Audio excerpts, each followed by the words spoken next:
Good morning friends, मैं आपका दोस्त अमित आपके अपने चैनल इजी पढ़ाई लिखा में आपका स्वागत करता हूं। आज मैं ज्योग्राफी की क्लास में पृथ्वी की गतियां नामक अध्याय की शुरुआत करूंगा। आशा है कि आप लोग प्रसन्न होंगे और इस अध्याय को पढ़ने के लिए उत्सुक होंगे। तो चलते हैं पृथ्वी की गतियों के बारे में। पृथ्वी की गतियों के बारे में पढ़ने से पहले आपसे एक रिक्वेस्ट है कि अगर आप इस चैनल पर नए हैं तो कृपया इस चैनल को सब्सक्राइब कीजिए, वीडियो को अंत तक देखिए, बहुत सारे ज्ञान प्राप्त होने वाले हैं, और लाइक कीजिए तथा अपने दोस्तों में शेयर कीजिए। चलिए समय को ना गवाते हुए मैं पृथ्वी की गतियों के बारे में शुरू करता हूँ। क्या करूँ, मुझे ये कहना पड़ता है सब्सक्राइब करने के लिए।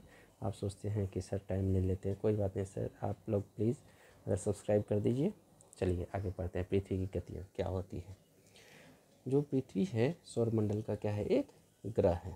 ठीक है, सौरमंडल का एक ग्रह है और इसकी दो गतियाँ होती हैं। क्या क्या होता है, दो तरह का रोटेशन होता है।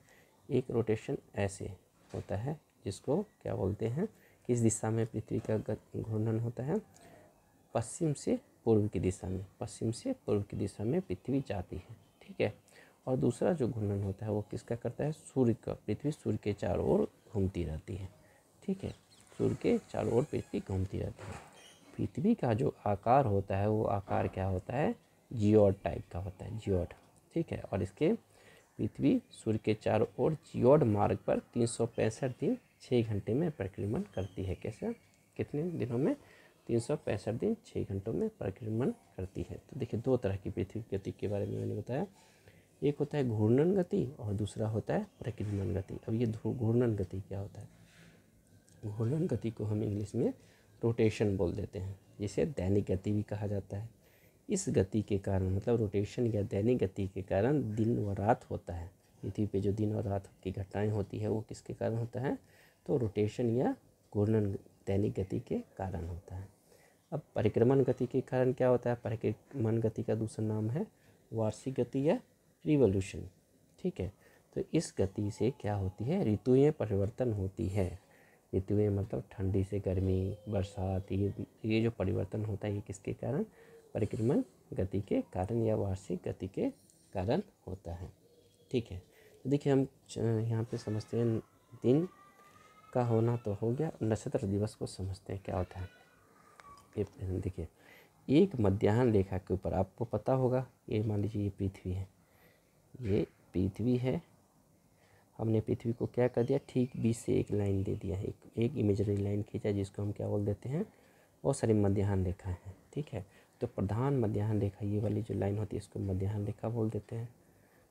मध्य में गुजरी मध्याह्न रेखा, देशांतर रेखा। तो एक मध्याह्न रेखा के ऊपर किसी निश्चित नक्षत्र के उत्तरोत्तर एक नक्षत्र मान लेते हैं, नक्षत्र की संख्या आपने पता ही होगा 27 है। ये नक्षत्र किसी एक नक्षत्र को 2 बार गुजर जाता है, गुजरने की घटना क्या कहलाती है, वो नक्षत्र दिवस कहलाता है। मतलब एक मध्याह्न रेखा के ऊपर किसी निश्चित नक्षत्र के, कोई भी नक्षत्र मान लें, रोहिणी नक्षत्र मान लें या मार्गशीर्षा नक्षत्र मान लें, तो उसको अगर 2 बार काट रही है, 2 बार गुजर जा रही है, तो उसे हम क्या बोल देते हैं, नक्षत्र दिवस या सिडरल डे बोला जाता है। इसकी अवधि कितनी होगी, तो इसकी अवधि जो होती है वो 23 घंटे 56 मिनट की होती है। ठीक है, अब सोलर डे के बारे में चलते हैं। सोलर डे में क्या मान लिया जाता है, सूर्य को गतिहीन मान लिया जाता है। सूर्य को ऐसे समझते हैं, सूर्य मूव नहीं कर रहा है, और हम जानते हैं कि ब्रह्मांड में प्रत्येक वस्तु में गति है, चाहे वो सूर्य ही क्यों ना हो, वो भी गति कर रहा है, हमारा पूरा ब्रह्मांड ही गति कर रहा है।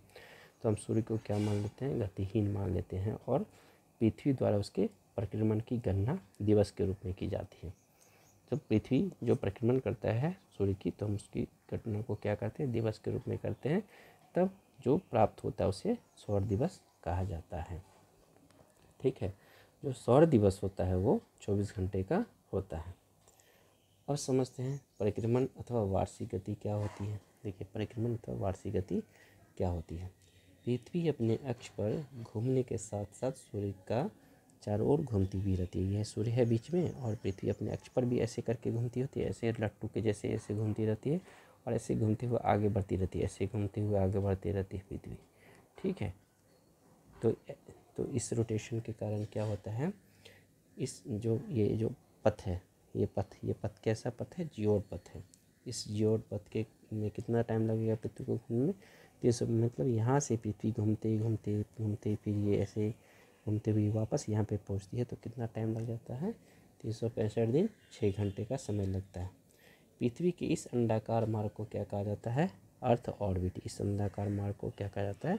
अर्थ ऑर्बिट कहा जाता है। और पृथ्वी की इस गति को वार्षिक गति कहते हैं। पृथ्वी की इस गति को क्या कहते हैं? वार्षिक गति कहते हैं। अब इस गति करने के दौरान क्या होता है, कभी पृथ्वी सूर्य के नज़दीक में पहुंच जाती है, कभी सूर्य से बहुत दूर चली जाती है। दो घटनाएं हो सकती है, क्योंकि ये जो मार्ग है वो कैसा मार्ग है? परवलयाकार मार्ग है। और इस मार्ग में कभी पृथ्वी नज़दीक पहुंचेगी, कभी सूर्य से बहुत दूर चली जाएगी।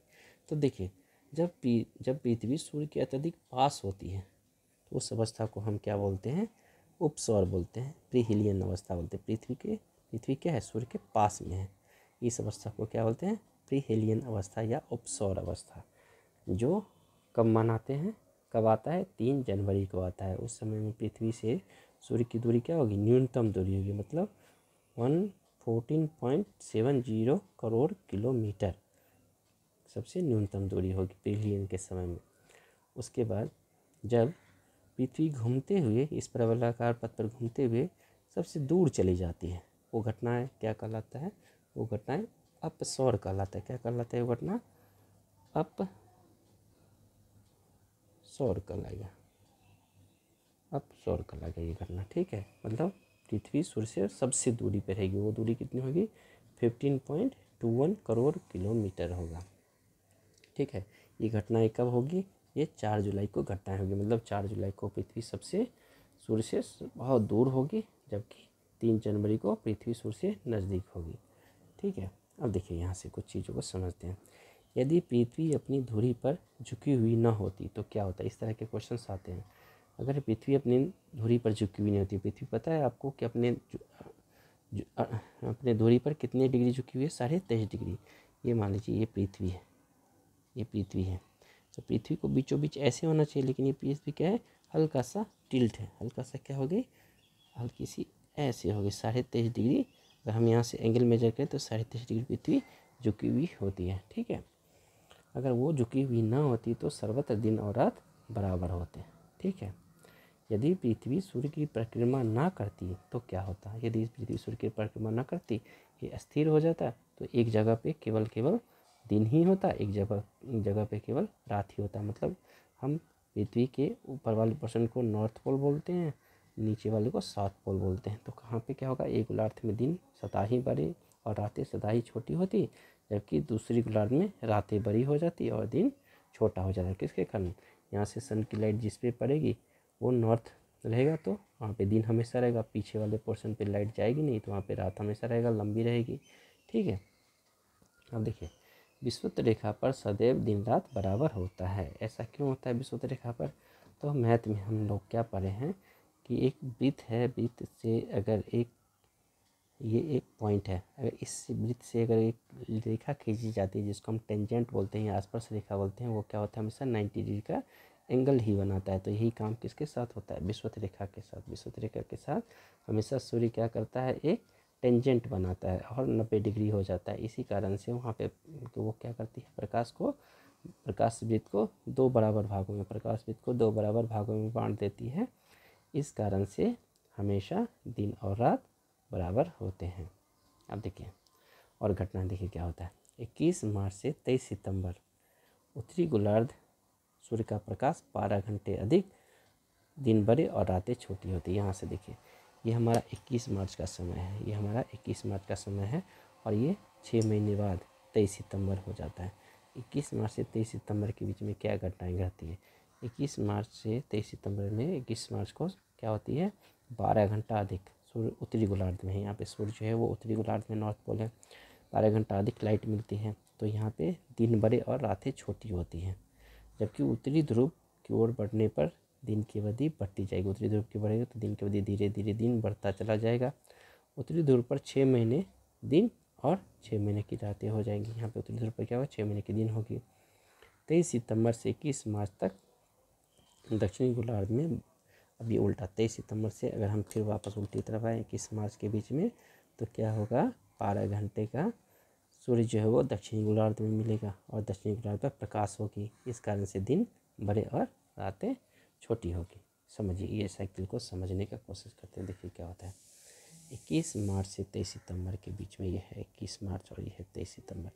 21 मार्च से 23 सितंबर की अवधि में उत्तरी गोलार्ध सूर्य का प्रकाश जो होता है वो 12 घंटे के लिए अधिक, 12 घंटे या उससे अधिक प्राप्त करता है। ठीक है, 12 घंटे या उससे अधिक प्राप्त करता है। क्या होती है यहाँ पे, दिन बड़े होती है। 12 घंटे से ज़्यादा सूर्य मिलेगा तो दिन क्या होगा, बड़ा होगा और रातें क्या होगी, छोटी होगी। क्योंकि पृथ्वी 24 घंटा ही तो लेगी परिभ्रमण करने में। ठीक है, तो 24 घंटा में 12 घंटा दिन ही हो जाता है या उससे ज़्यादा हो जाता है तो रातें छोटी होगी। ठीक है, चलिए आगे देखिए।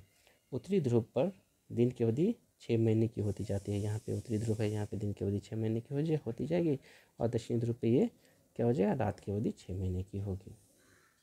ठीक है, अब हम दक्षिणी ध्रुव पर इसी कारण देखिए, अब यहाँ से ये यहाँ ऐसे बढ़े, फिर अब क्या करते हैं, अब हम उल्टी दिशा में बढ़ते हैं। ऋतु परिवर्तन के बारे में समझते हैं कि ऋतु परिवर्तन अब कैसे होता है। जब यहाँ से सूर्य धीरे धीरे धीरे धीरे उत्तरायण की तरफ होगा, उत्तर की तरफ बढ़ रहा है। सूर्य उत्तर की तरफ बढ़ रहा है, पृथ्वी घूम रही है। तो यहाँ पे आकर के कहाँ पे, 21 जून की अवधि के दिन, जब इस समय 21 जून की स्थिति में क्या होती है, सूर्य जो होता है कर्क रेखा पर लंबवत चमकता है। यहाँ पे कर्क रेखा आ गया और यहाँ पे सूर्य जो होगा वो लंबवत चमकेगा। इस स्थिति में क्या होती है, इस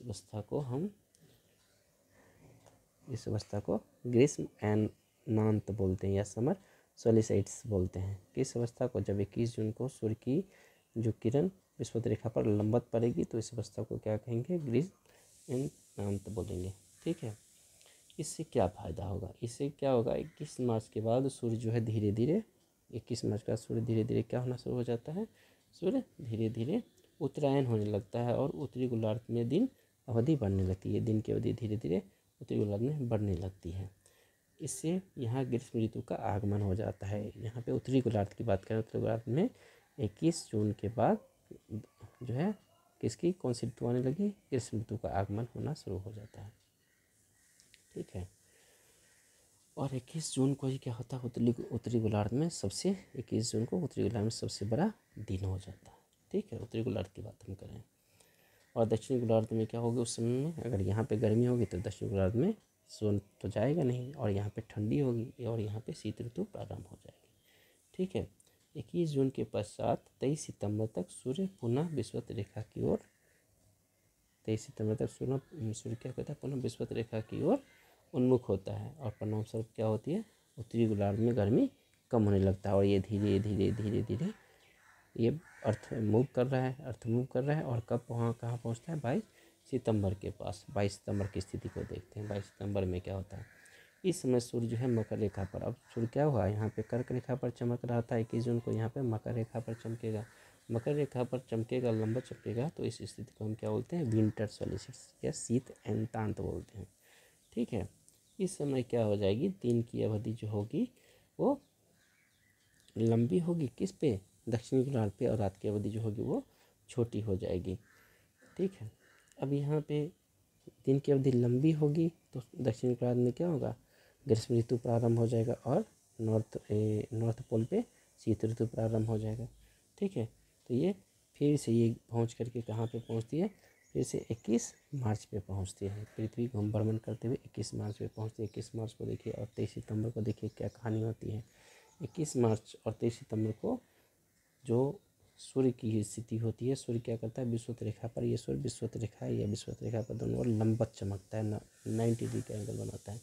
इसके कारण क्या होती है, इस समय समस्त अक्षांशों का आधा भाग जो होता है वो सूर्य प्राप्त कर लेता है। ये सूर्य पूरा क्या करता है, सूर्य प्रकाश पा लेता है और इसके कारण यहाँ पे दिन और रात की अवधि जो होती है वो बराबर होती है। कौन से दिन रात की अवधि बराबर होगी, 21 मार्च और 23 सितंबर को।